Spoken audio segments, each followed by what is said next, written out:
nè khoai xà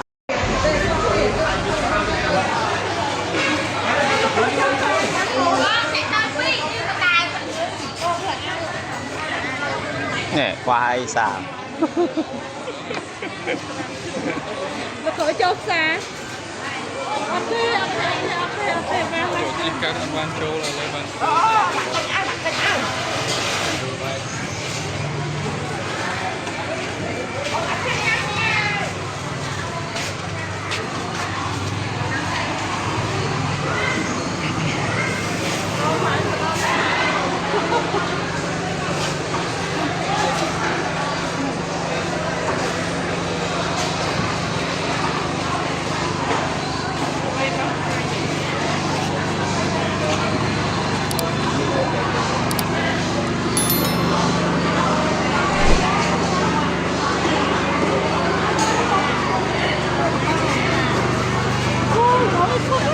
tia của ba này ở Cần An amen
tên kia là o này không mày cái tiền của con Con Cần An tê, tia lấy gì tốt tia.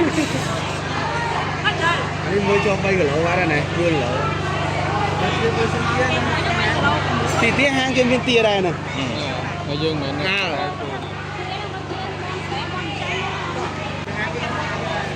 vợ cho em phải ấm á.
Nông rồi. Đâm tiền ấy.